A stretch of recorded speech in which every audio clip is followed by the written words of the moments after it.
200-500 रुपये 1000 रुपये जर हप्त्याचे कमवत असून सिलेंडर गेलं, सिलेंडर 1000 रुपयाचं आणलं तर आम्ही घरात काय खावा? मग मजुरी असली तर आपण काही नाही काही करू. आता उन्हाळा आहे, उन्हाचे दिवस आहे, मजुरी नाही आहे.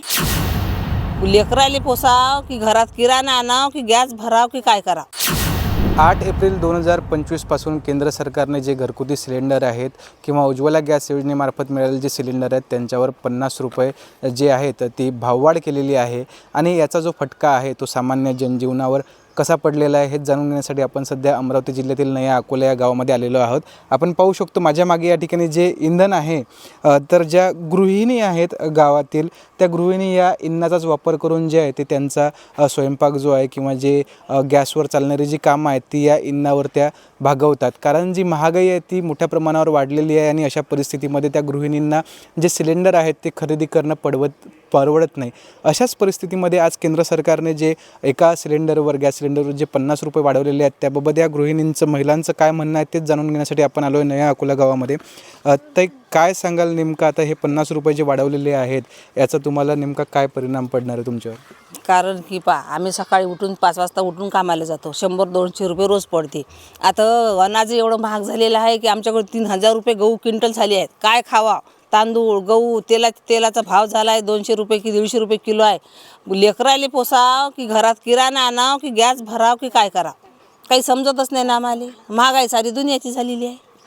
सरकार तर तुमच्यासाठी भरपूर योजना देते, लाडकी बहीण योजना वगैरे. त्या योजनेचा काही फायदा होतो? ते पैसे कुठं कामात पडतात का? कामात तर पडतातच आहे. तर आम्हाला लय सहारा होते त्या पैशाचा. पण तरी त्याच पैशाने भागते काय? कमाईच नाही, मजुरीच नाही आहे आमची एवढी. तर हे 2-2, 3-3 लेकरं आहेत. काय करावं आम्ही? काय समजतच नाही आम्हाला. काय वाटते, काय अपेक्षा काय सरकारकडनं सरकारनं काय केलं पाहिजे? महागाई कमी केली पाहिजे, गहू उतरवला पाहिजे, तेल उतरवला पाहिजे, सिलेंडर उतरवलं पाहिजे आमच्यासाठी. तेव्हाच आम्हाला काही ना काही फायदा भेटेल ना. नाही तर आम्ही 200-500 रुपये 1000 रुपये जर हप्त्याचे कमवत असून सिलेंडर गेलं, सिलेंडर 1000 रुपयाचं आणलं तर आम्ही घरात काय खावा? मग लेकराले काय लावा? दुःखसुख काय करावं आम्ही? तुम्ही सांगा ना आम्हाला.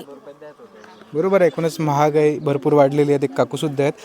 काकू, एक सिलेंडर तुम्हाला महिन्याला किती, म्हणजे 1 महिना पुरतो का? हा, 1 महिना जातो. बरं, बाकी मग जे कामं असतात ते तुम्ही इंधनावरच करता का? हो, इंधनावर मुलाचं शिक्षण आहे, नाही एवढं हे होत ना खर्च. बरं, आता हे जे 50 रुपये का सिलेंडर मागं वाढलेले याचा कुठेतरी तुमच्या जीवनावर परिणाम पडेल. कसा परिणाम पडेल काय सांगाल? पडलाच आहे.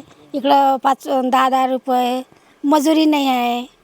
मजुरी असली तर आपण काही नाही काही करू. आता उन्हाळा आहे, उन्हाचे दिवस आहे, मजुरी नाही आहे.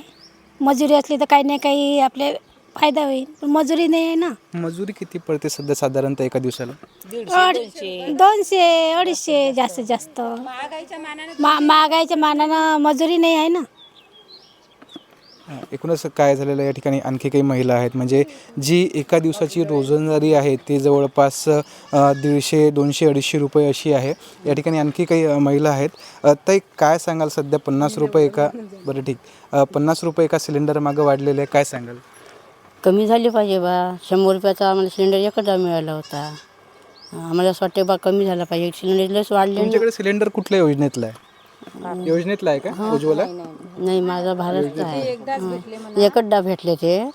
माझ्या सुनीला पण त्यांना मिळालाच नाही. कागदपत्र की दिले पण मिळालाच नाही माझ्या मुलाला. आमचा भारतचा आहे. कमी झाली पाहिजे बा सिलेंडरचे भाव. ते एकदा मिळाले ना 100 रुपये आले. आता बंद झाले. योजना का तुम्हीच लोक बंद करता.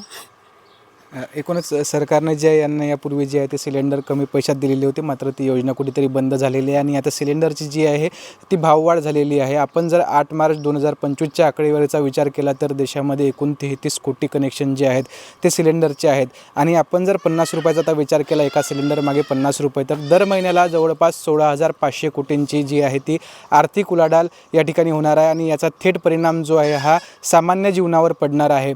एकूणच काय झालेलं आहे की या सिलेंडरचा वापर जे छोटे व्यापारी असतात ते सुद्धा करतात.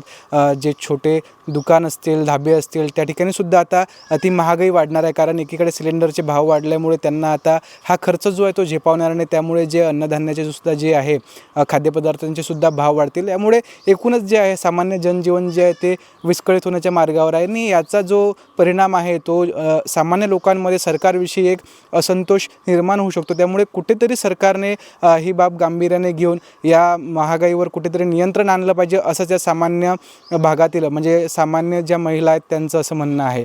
अवकाश बुरसे, लोकमत डिजिटल, अमरावती.